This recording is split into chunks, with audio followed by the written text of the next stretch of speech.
네, 안녕하세요. 오이과학의 루틴쌤입니다. 이번에는 오랜만에 제가 진정한 오이과학을 준비해봤습니다. 제 채널 이름이 오이과학이죠. 예, 뭐 특별한 의미는 조금 있지만 그래도 뭐 여러분들은 모르셔도 되니까 이번에는 제가 좀 농담도 해가면서 이 과학에 대한 내용을 편하게 그냥 말을 해볼까 합니다. 너무 공부로 받아들이지 마시고요. 편하게 그냥 마음으로 보시면 좋을 것 같습니다. 이번 주제는요, 제가 무엇을 정해볼까 하다가 어, 솔직히 조금은 쉽게 생각할 수도 있는 분야를 제가 한번 건드려 봤습니다. 근데 건드렸는데 쉬운 줄 알았는데 너무 어렵네요. 이번 주제는 바로 용해와 융해라는 제목으로 만들어 봤습니다. 이 용해라는 단어는 초등학교 때부터 과학책에 나오고요. 그 다음에 중학교 책에서도 다시 한번 나오죠. 융해라는 단어는 네, 요 융해죠. 예, 발음 제가 정확하게 해야겠어요. 용해, 융해. 자, 융해는 중학교 교과서에 나오고 그 다음에 또 고등학교 화학 교과서에 나오기도 합니다. 점점 이렇게 단계, 그 연계가 된다고 그러죠. 계속 기본적인 내용을 계속 이렇게 보여줌으로써 저와 여러분들에게 좀 혼란을 방지하기 위해서 여러 번 보여주는 것 같아요. 교과서를 통해서 말이죠. 하지만 생각보다 어렵습니다. 네, 그거에 대해서 한번 여러분과 같이 이 내용을 건드려 볼까 합니다.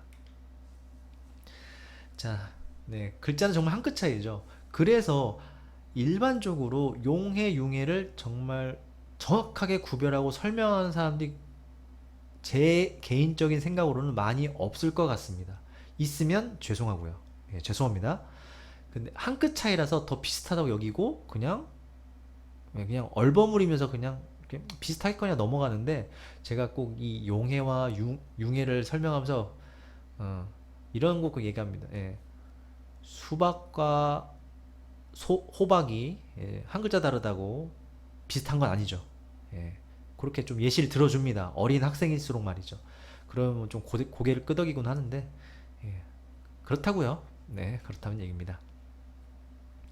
자, 우선은 용해부터 한번 해보도록 하겠습니다. 자, 이 용해란 단어는 생각보다 쉽죠. 그죠? 자, 용해의 사전 뜻을 한번 제가 찾아봤습니다. 자, 찾아보기 전에 제가 한자 뜻부터 한번 찾아보는 습관이 있어요. 왜냐면 우리말이니까 한자어로 돼 있으니까 너무 궁금한 겁니다. 그래서 한번 찾아보니까 녹을 용해, 풀다 해. 녹아서 풀어지는 걸 용해. 쉽게 말해 우리들은 이렇게 알고 있죠. 용해는 그냥 녹는다 라고 알고 있지만 이 녹는다라는 의미가 아니 녹는다라는 그 단어가 생각보다 애매합니다. 과학적으로 말하기에 과학적으로 설명하기에 녹는다를 정확히 녹는다라는 말이 좀 애매한 설명입니다. 그래서 조금 제가 이 영상을 준비했다는 거고요. 영어로는 뭘까요? 저도 모릅니다. 그래서 공부할 겸에 찾아보니까 dissolution. 네. 보통 dissolution이란 영어 단어 뜻을 찾으면 해산, 해체 뭐 그런 뜻을 가지고 있는데 즉 모여있던 입자가 여러 부분으로 해체가 되는 걸 dissolution, 용해라고 하는 것 같습니다. 자, 의미는 여러 가지 의미가 있어서 이것저것 다 찾아서 모아봤습니다. 자, 첫 번째 뜻은요. 용질이 용매와 고르게 섞이는 현상. 네. 용질이란 단어는 아시겠죠? 이게 녹아 들어가는 물질. 그쵸? 녹임을 당하는 물질. 용질이라고 하고요. 용매는 녹여주는 거. 일로 와, 내가 너 녹여줄게 하는 예, 능동적인 대상을 용매라고 하죠. 두 용질과 용매가 고르게 섞이는 걸 용해. 뭐 그렇다 쳐요. 자, 다음 뜻은요. 용질이 용매 속으로 확산되어 섞이는 것. 이건 또 무슨 말이야? 예, 잠깐 애매모호하지만 그래도 뭐 얼추 이해는 될 것 같으니까 넘어가고요. 녹거나 녹이는 일이라고 표현하기도 합니다. 이게 제일 이해되기 쉬운 것 같지 않아요? 예, 저는 이게 제일 이해하기 쉬운데 아님 말고요. 자, 다음. 자, 용매에 가용성 물질을 섞어 용액을 만드는 것. 지금 네 가지 뜻을 의미를 보면 거기서 거기고 고기서 고기입니다. 예, 그죠? 네. 하지만은 조금씩 조금 느낌은 다릅니다. 예, 그렇다는 거.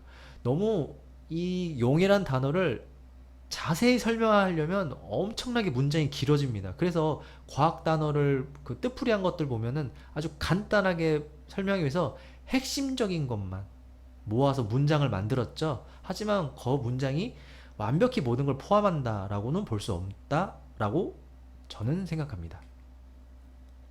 여기서 중요한 단어는요, 용매. 아, 왜 또 삐뚤어져 있어. 자, 확산. 네, 확산이고요. 그 다음에 용액. 이 단어들의 의미를 제가 설명을 하면서 이 용의 뜻을 한번 간단히 설명을 해볼까 합니다. 벌써 간단히 설명을 하려고 하는데 불구하고 벌써 6분이 지났네요. 제가 이번 영상은 미리 또 말씀을 드려야겠죠. 당연히 이 영상이 몇 분에 끝나는지 알고 계시겠죠?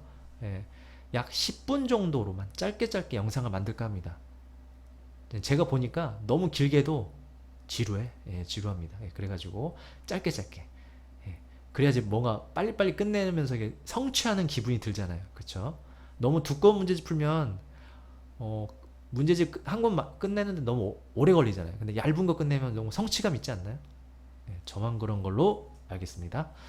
자, 여기서 이제 용매란 단어부터 한번 해보죠. 자, 용매는 여기 용매의 매자는 한자가 중매 매자입니다.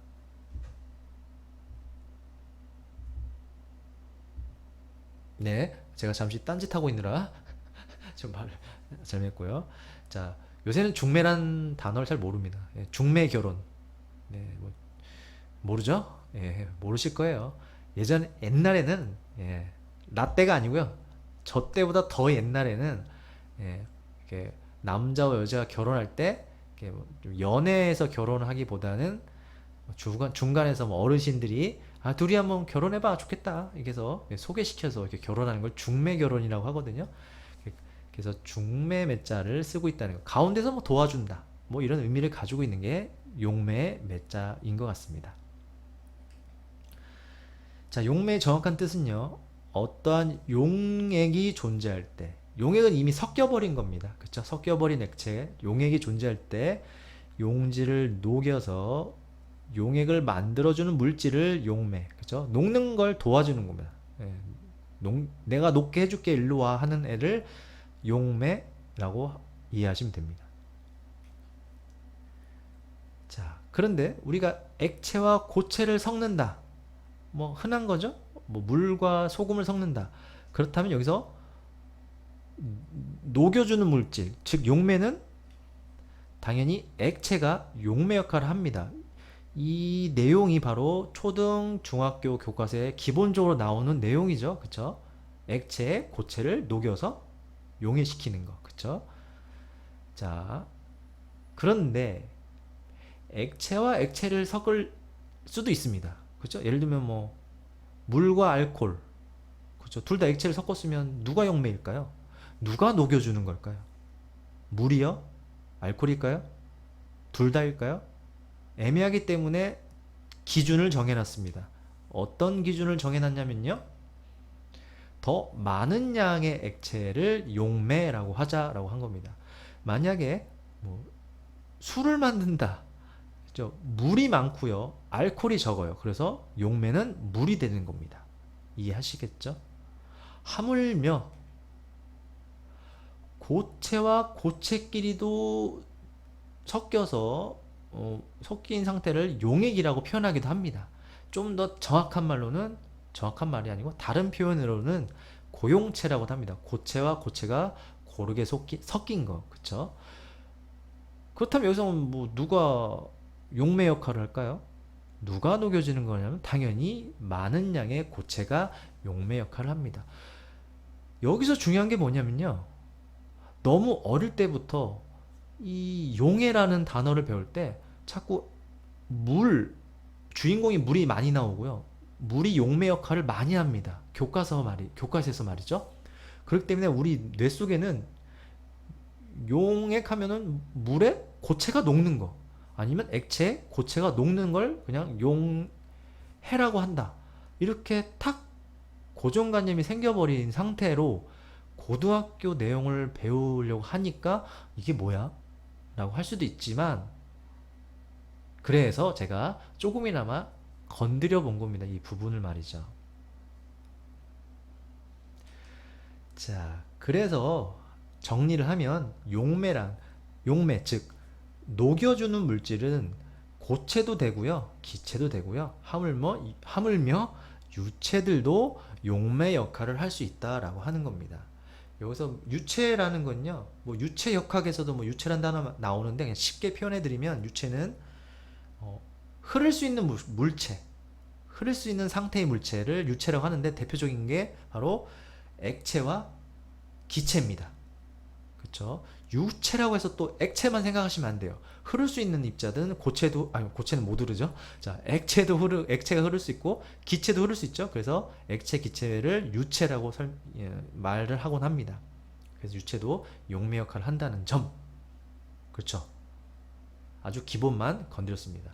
그래서 오늘은 여기까지 해야 될 것 같습니다. 과학은 공부가 아닌 일상입니다. 다음에 만나요.